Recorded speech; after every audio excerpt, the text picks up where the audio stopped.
The Honorable Raila, if you were not close to him, was a man who begrudged nobody, was a man who stood head and shoulders above the clouds of politics, was a man who interacted with everybody. You are truly here, and those of you who love football always sat together with the Honorable Raila watching Arsenal, which was our team, and a team that he loved so much.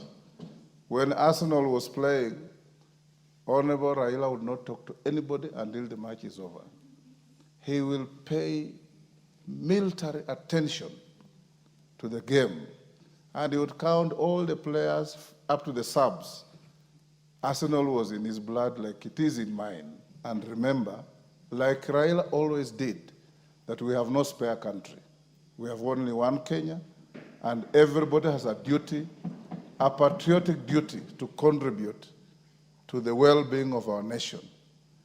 You will find Honorable Raila in Burma taking porridge with the ordinary people.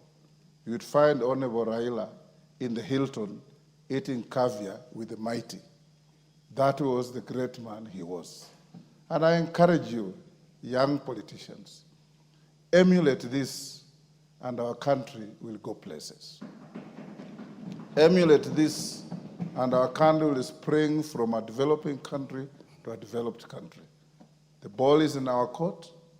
Rome was never built in a day, but the Romans were there to build it. Kenya cannot be built in a day, but Kenyans are there to build it. And I want to say this: goodbye, Kenyan Rose. May you ever grow in our hearts. You are the grace that blessed where lives were torn apart. You called out to our country and you whispered to those in pain. Now you belong to heaven and the stars spell out your name. And it seems to me you lived your life like a candle in the wind, never fading with the sunset. When the rain set in, and your footsteps will always fall here. Along Kenya's greenest hills, your candles burned out long before your legend ever will.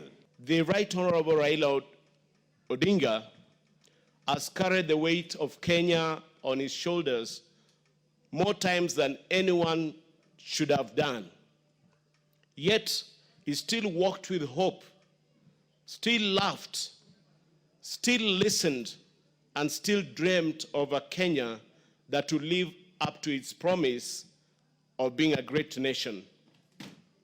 That kind of faith is rare. Leo ugatuzi umeweza kufanya kazi thamana na Mheshimiwa Raila Amolo Odinga.